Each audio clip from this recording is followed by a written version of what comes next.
መጽሐፍ ቅዱስ በቃ በአንድ አረፍተ ነገር ንገሩ ብትባሉ በስድስቱ ክስተቶች ነው የምትናገሩት።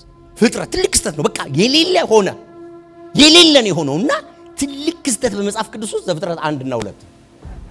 ሁለተኛው ትልቅ ክስተት ምዕራፍ 3 ነው። ወደቀ። ያለ ክብር የታጨ ያለ መልክ የታጨ ያለ መግዛት የታጨ ሰው ወደቀ። በቃ የሰው ታሪክ ኮምፕሊትሊ ዳይቨርት ያደርጋል። ሰውና ተፈጥሮ ኮምፕሊትሊ ነገር ኪዮስ ሲሆን ምዕራፍ 12 ላይ ሶስተኛውን ነገር ታገኛላችሁ። እግዚአብሔር የሰው ልጅ ለማዳን የጀመረውን አንድ አስገራሚ ኢኒሺዬሽን ወደ አብርሃም ጣዖት ወደሚያመልከው ሄዶ ራሱን ገለጠለት። ከብዙ ሺህ ዓመታት በኋላ የሆነ እግዚአብሔር ወረደ፣ ራሱን ገለጠ፣ ኪዳን ገባ፣ ከሰው ጋር አወራ። በልኔ እናንተ እንሂድ አለው። ተያይዘው መሄድ ጀመሩ። እሱ የቱ ጋር ያበቃል?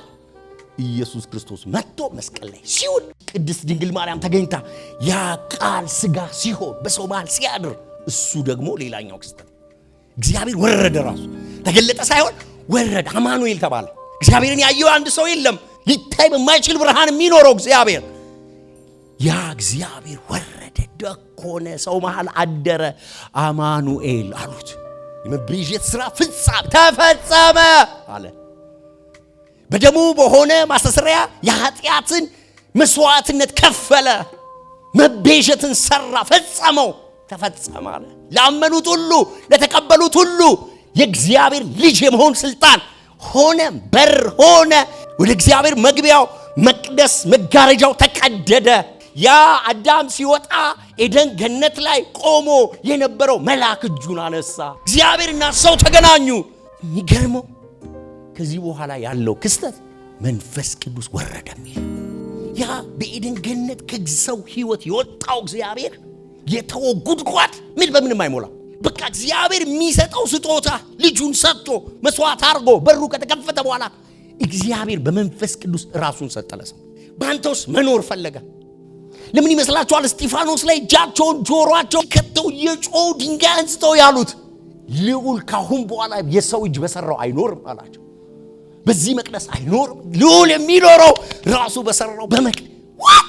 አዲሱ ኪዳን ከግብፅ በወጡበት ቀን እጃቸውን እንዲያስኩት አይደለም ማለት። አሁን እጃቸውን ይዤ መምራት አይደለም፣ ውስጣቸው ሆኜ የእግዚአብሔር ልጆች በመንፈስ ቅዱስ የሚመሩ ናቸው። የመጨረሻ አስገራሚ ክስተት እግዚአብሔር ከኛ ጋር ሳይሆን እግዚአብሔር በእኛ ውስጥ ከእግዚአብሔር ጋር ህብረት ማድረግ፣ ማውራት፣ መነጋገር፣ መስማት፣ መመለስ፣ እግዚአብሔር መንካት፣ መዳሰስ፣ ማቀፍ፣ ማምለክ፣ ማየት ተቻለኩ። ከእግዚአብሔር ጋር ወጥቶ መግባት ተቻለኩ። ማን ያመጣልናል እንዳትል በአፍህም በልብህም ሆኖ ቀረበኮ ቃሉ ድንጋይ መሆኑ ውጪ መሆኑ ቀርቶ እኮ በልባችን ጽላት ላይ የተጻፈ አረገው መንፈስ ቅዱስ። ክብር ይሁንለት። ከውጪ የሚያስተምሩን ሰዎች የሚነግሩንን እየሰማን መልስ የምንሰጠው ሳይሆን አስተማሪው ቅዱሱ ቅባት በእኛ አደረ። የሚያስተምር፣ የሚመክር፣ የሚረዳ፣ የሚያጽናና፣ የሚባርክ ሆኖ በእኛ መሃል አደረ። አስገራሚ ምድር አይታ አታውቅም። ነገስታት አይተው አያውቁም። የሃይማኖት ቤቶች እንዲህ አይነት ትምህርት የሌላቸው ምንድነው የሆነ ያለው? አማልክት ወረዱ እንዴ እስኪሉ ድረስ አስገራሚ ነው የሚታየው። ቃላቸውን የሚያከብር፣ ቃላቸውን የሚያጸና የመንፈስ ቅዱስ መገኘት። አዩ አንተን ይረዳል። እግዚአብሔር ልብ ውስጥ ያለውን ያውቃል። እግዚአብሔር ነው እሱ። እግዚአብሔር በጣም ስለሚወድሽ፣ በጣም ስለሚወድህ ከሱ ጋር እንድትገናኝና እንድትታረቅ ስለፈለገ ነው ራሱን የሰጠ። ስሙ መንፈስ ቅዱስ ይባላል። ስለ መንፈስ ቅዱስ ስጦታዎች ከመነጋገራችን በፊት ራሱ መንፈስ ቅዱስ ስጦታ ነው ብለን እንጀምር።